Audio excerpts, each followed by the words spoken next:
Hello and welcome to a brand spanking new Crafty Simulations video, and welcome back to the Just Like PA-38 Tomahawk. We have just done the What's in the Box video, and now it's time to take our first flight in the PA-38. Now, so far I have done the dizzying amount of 2 flights, all local. I think if I look in my doohickey here, yes, 1.2 hours of flying time. That's what I've equated to here. So I'm still quite new to it, but it is thankfully quite a simple-ish aircraft. So let's get this aircraft ready to rock and roll. So we'll remove the chocks, remove the ties down, and remove the pitot cover. Everything else is happy. I'll just check that everything is clear of the aircraft, so we don't have any chocks on it.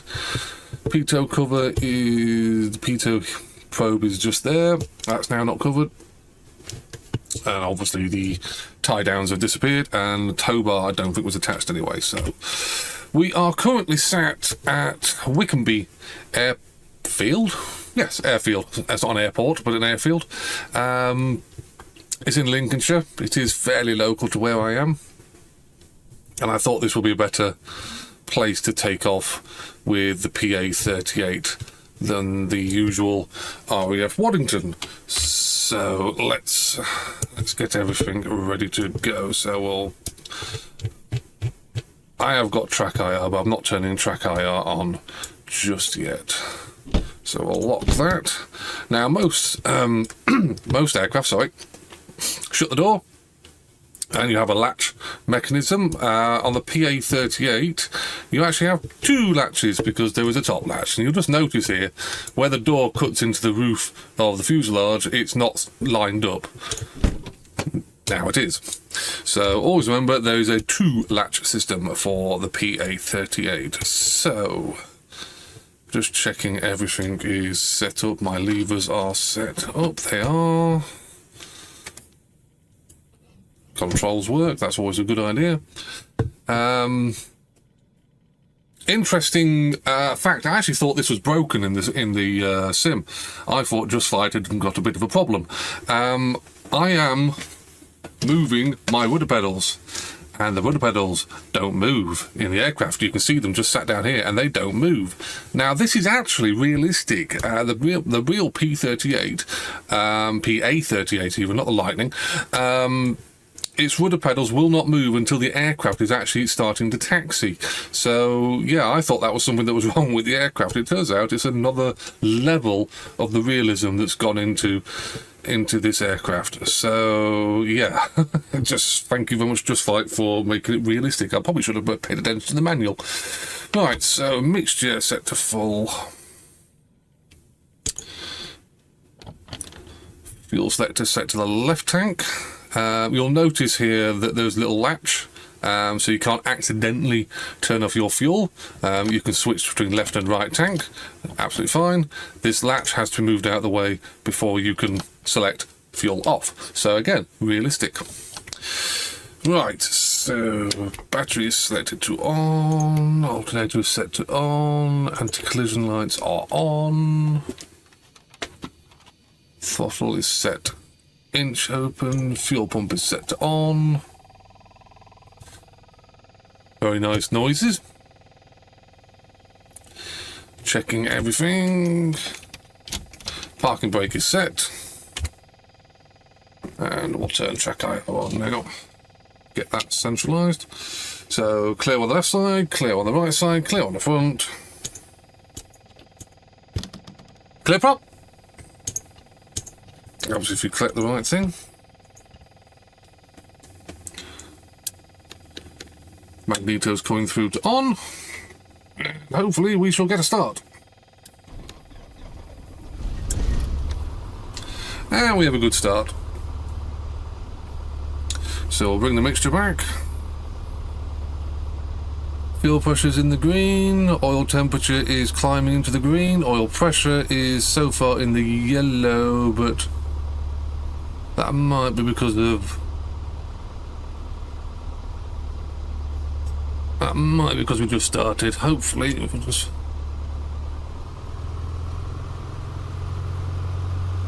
Yeah, just start to come back up. Right. So we shall set... I'm just going to move the microphone, so I'm sorry if that makes a noise. Set the RPM at about 1,000. We'll clear our messages. Don't need that. We'll set that up for weather. Don't need that. Set that to map, transponder. We're squawking 7,000, and we shall set that to on. Oh, actually, I think I don't. I know with this aircraft, I don't know whether it quite responds. The transponder doesn't seem to ever respond to this, so I've set for 7,000, which is the correct one, and I can't set this all off. So either I'm doing something wrong, which is entirely possible, or, well, I don't know, if I'm perfectly honest.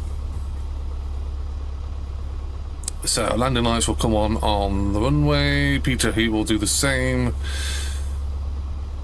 Fuel pump will select off for the time being. Bats will set down to 1. First stage. Centralise the altimeter and the compass, and that will creep, wander, whatever the technical term is.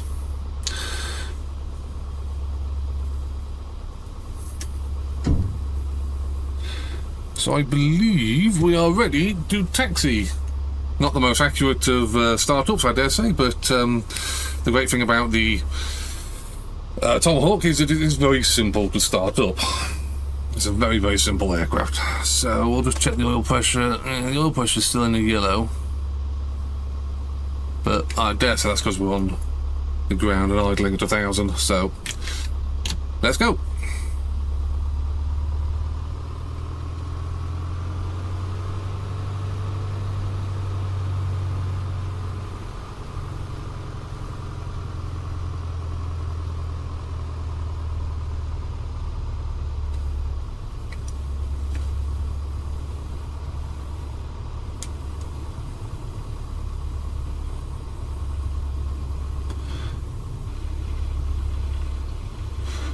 Now we have covered a few of the Just Flight products before, the Warrior, the Arrow and the Turbo Arrow, and I'm always impressed by the attention to detail that goes into these aircraft. And if you're into general aviation or VFR aviation, you'll be impressed with these aircraft. They are something else.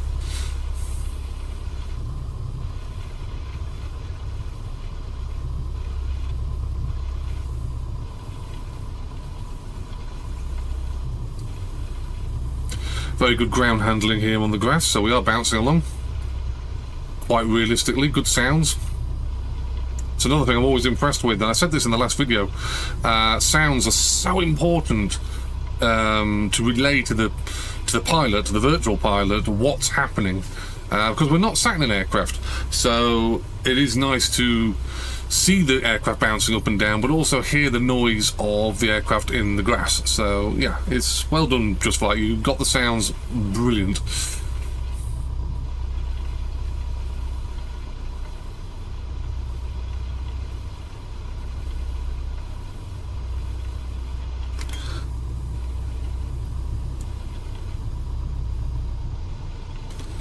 So we're just going to go to our usual run-up area. That tanker's not moving.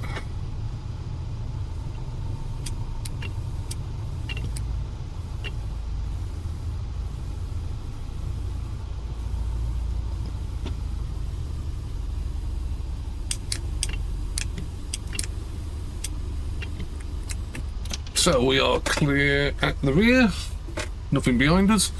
So we're going to set about 1800 on the RPM gauge.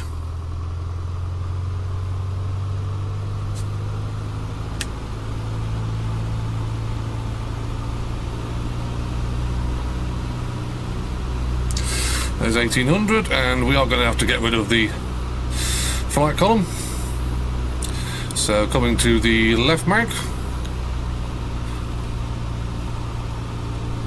Going back to both. Go to right mag. Go to both. And now we'll do the difference between left and right. So we'll let that settle. And there is a slight difference, but it's all within accurate. So car beat, go to on, and we'll notice the difference in the RPM. Car beat coming off. We'll do a control check. Forward, back, left, right. Rudder obviously won't work due to the fact we're not actually moving, but we noticed on the taxi that we are, obviously the rudder is functioning.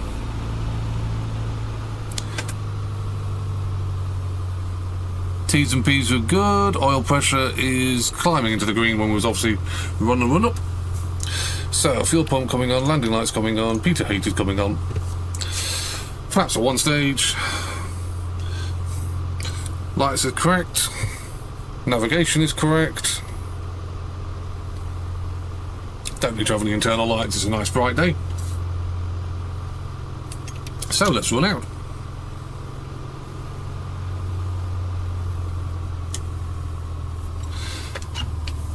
We'll set the mix to default.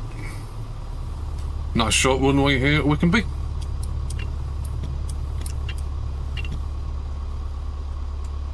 So, parking brake is set, instrumentation checked, navigation checked, fuel is checked. Trim, we shall just have a look, we'll just set that back to neutral. Oh, I believe we are ready to go. So coming off the parking brake, sitting on the wheel brakes.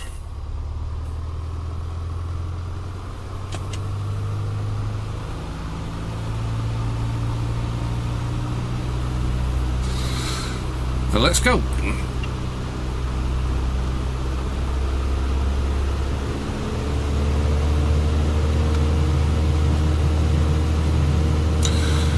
Looking for about 55 for takeoff. There's 40. There's 50. There's 55, and we're in the air. There's always a little hump there on the Wickenby runway, which just kind of throws the aircraft.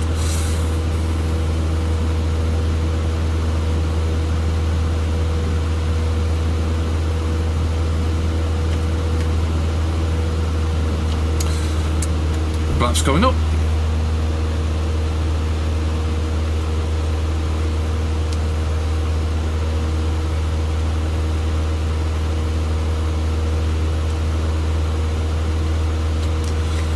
As we accelerate towards 90. This aircraft is not the quickest in the world.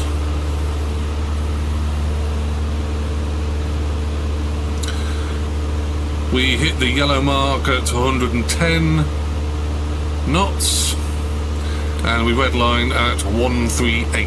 Obviously we will be getting nowhere near that.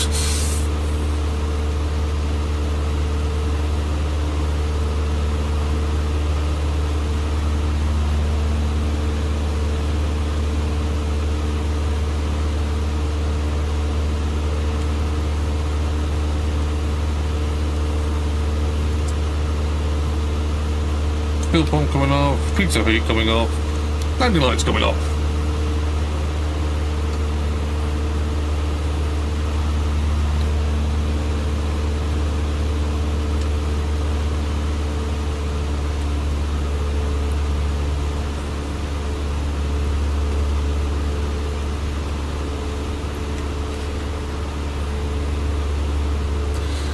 And this is what this aircraft is made for. Basic flight training.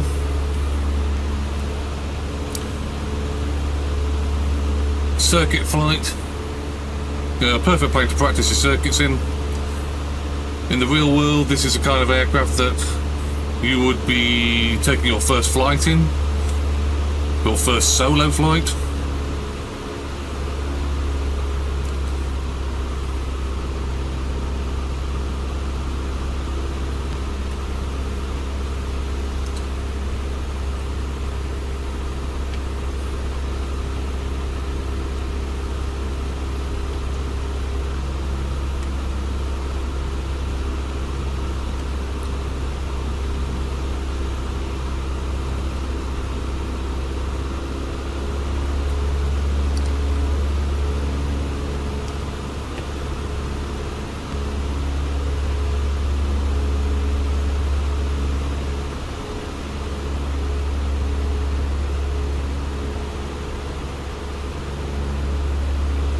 always think Just Flight do such a fantastic job with their aircraft, their in-house creations.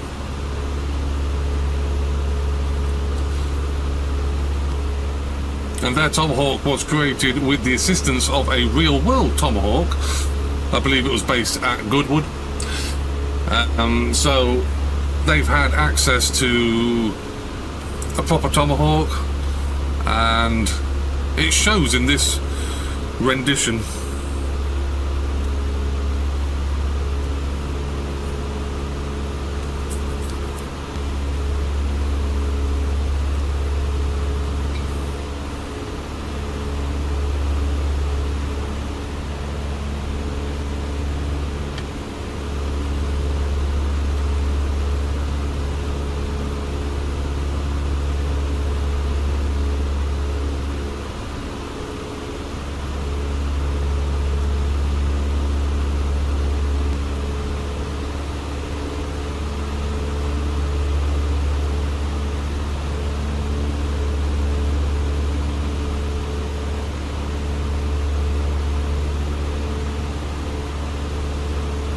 So we've got Wickenby at our 11/10 o'clock.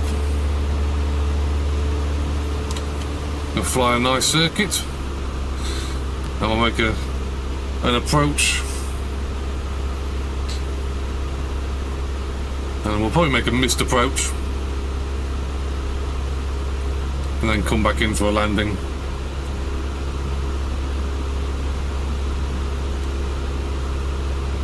Now, I have heard that Just Flight are extremely pleased with their spin mechanics in this aircraft, so it is spinnable. So we obviously won't be spinning it at nearly 2,000 feet, but we will be doing that in a future video. Let's see if I can make myself a little bit more seasick, or airsick, I suppose.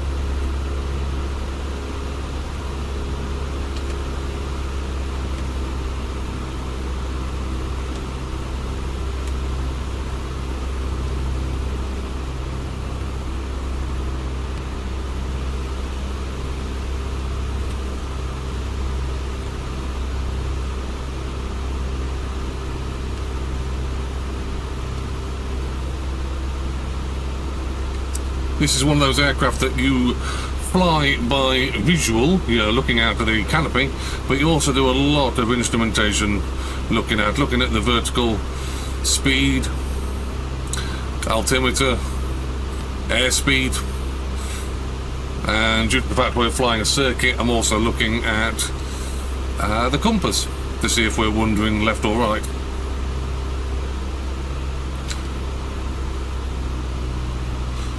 Just hitting a little bit of turbulence.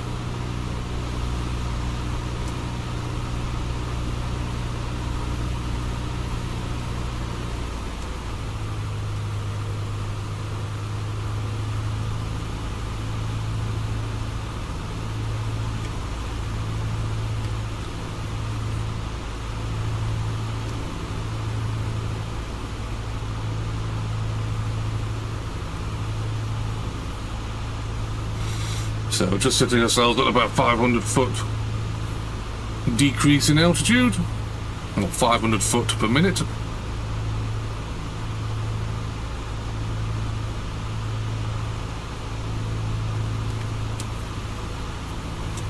So fuel pump coming on, landing light coming on,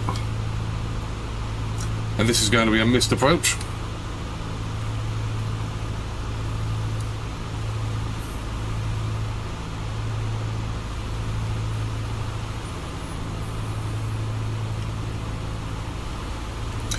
This is a true stick and rudder aircraft,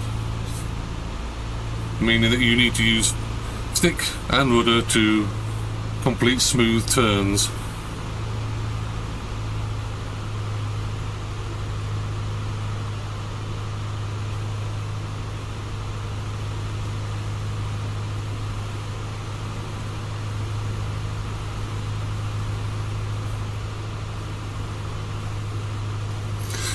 So flaps coming down to one stage, and retrim the aircraft out. As you can hear, the wind now hitting the flaps.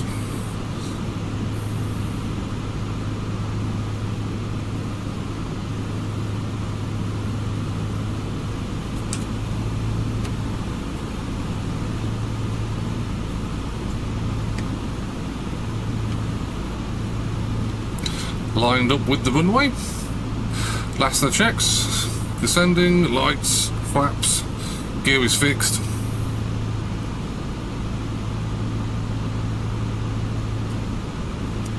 This will be a missed approach and will not be touching down.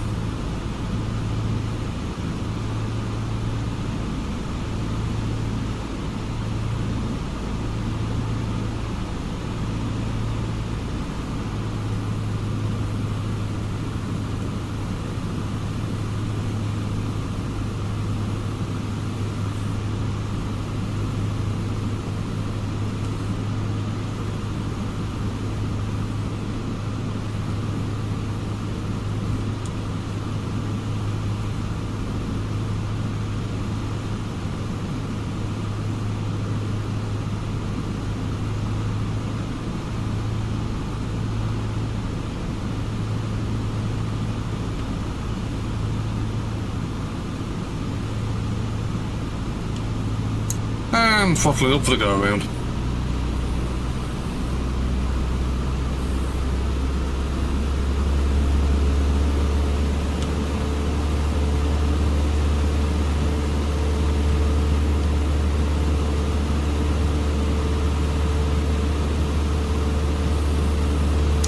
Flaps coming up.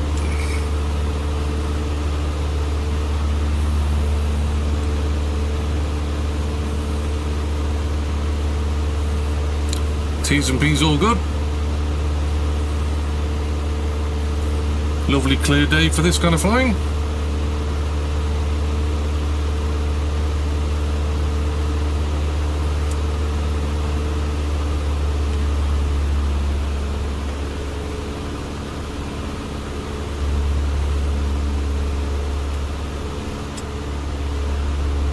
And one of the interesting parts, and it shows the realism and the work that goes into creating this aircraft, is you can vary your rate of increase of altitude and also your loss of altitude with your throttle position. See, a lot of people think if you want an airplane to go down, push the nose down, or if you want a plane to climb up, pull the nose up. And yes, obviously, you know, to the extremes that is true, but especially this aircraft, you can vary your rate of altitude increase or decrease by actually using throttle position.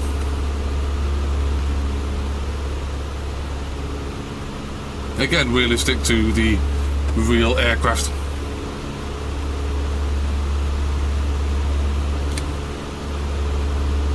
Fuel pump coming off, landing lights coming off.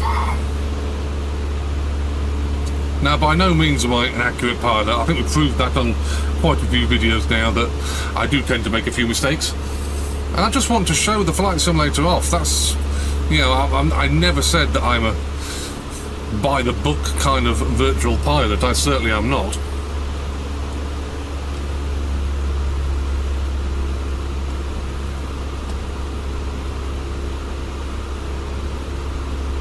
If I'm not working and I'm not creating a video, obviously, then I tend to find myself on the flight simulator just relaxing and just flying point to point, or, you know, doing circuit work in all sorts of aircraft.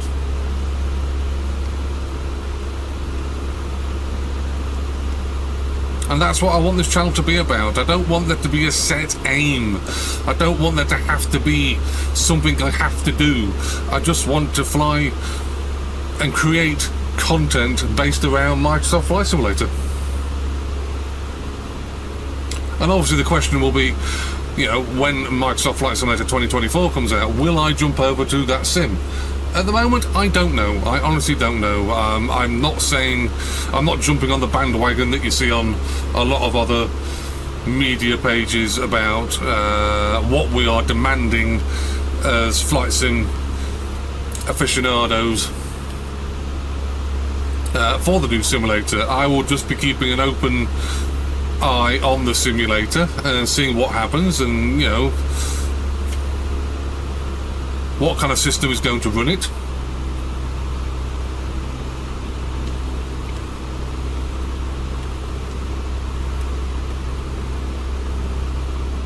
obviously 2020 will not be going away as a simulator. It will still be working, and I dare say there'll still be products being released for it. We don't know what the difference between 2020 and 2024 is going to be from a computer's point of view. Is it going to be a completely and utterly different simulator running a different way? Yes, there's going to be better aspects to 2024. For one thing, I do believe it's going to be using multiprocessors, which 2020 still doesn't do, which will make a lot of computers able to run it better. I'm hoping, I'm fingers crossed, that we're not going to need, the brand spanking new 50 series Nvidia card and the all singing, all dancing Intel or AMD processor and, 128 gigabytes of DDR5 RAM and all that kind of stuff. I'm hoping that's not the way.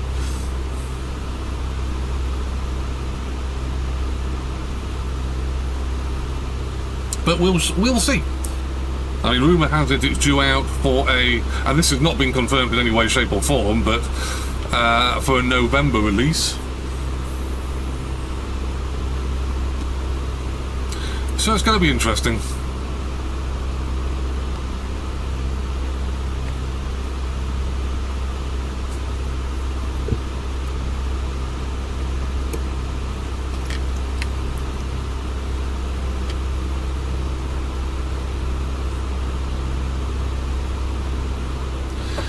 So, airfield should be passing to our 7 o'clock, I would say.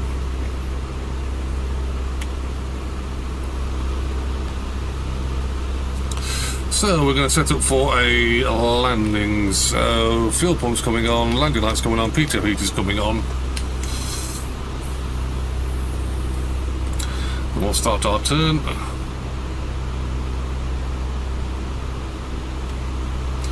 And start our descent.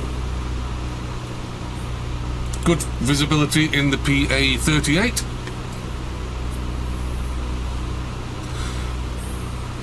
Very few blind spots.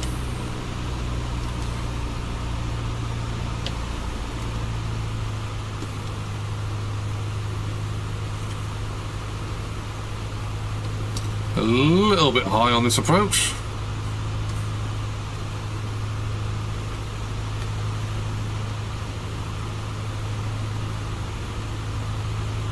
In fact, due to the runway length, I am going to bolt. And we'll make a turning out to the right here. It was a long enough runway, you can make an approach like that, but Wickenby does not have a long enough runway for that. So we'll make a lazy right-hand turn.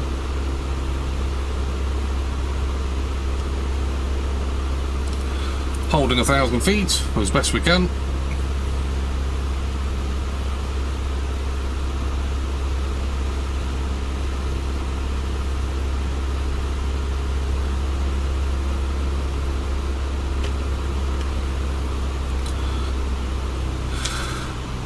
Flaps coming down to one stage. Flaps checked.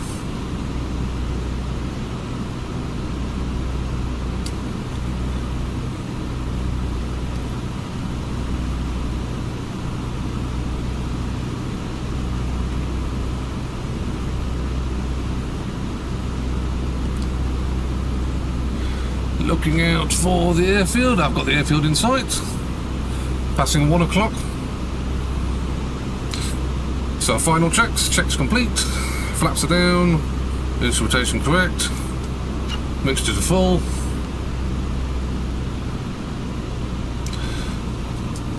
Flaps to the next stage.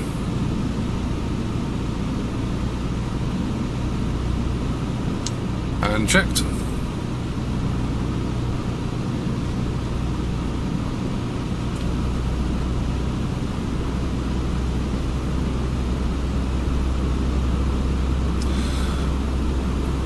So we're going to try and hold about 70 on the approach.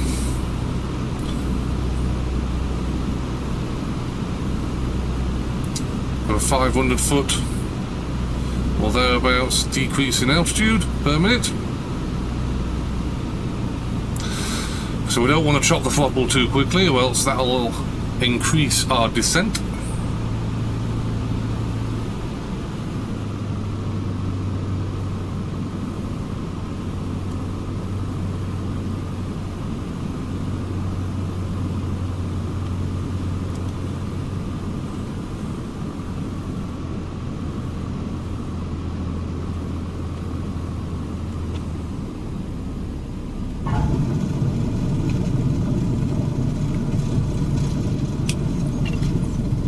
Down and on the brakes.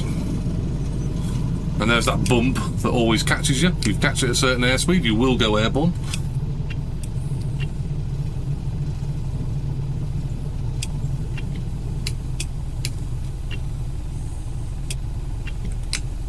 Now we can taxi back up on the grass, but I am going to taxi along the runway. We ain't got any traffic coming behind us. So, flaps coming up. Fuel pump coming off, landing lights coming off, pitot heat coming off, mixture pulled back.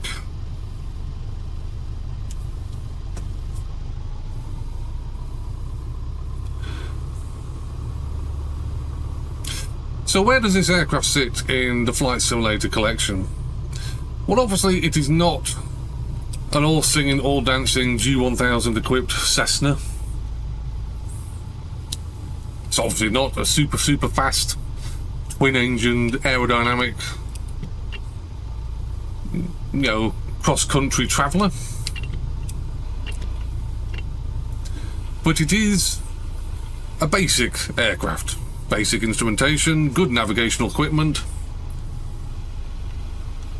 and this is where it is. Which is, I think, it is a learning aircraft. Not in the fact of it learns, but the fact of you learn. You learn how to handle aircraft like this. It teaches you basic aviation. Now, I dare say you could use this aircraft if you have, you know, if you're going to fly in the real PA-38, you could use this aircraft. It's a very realistic, I would imagine, representation of your aircraft.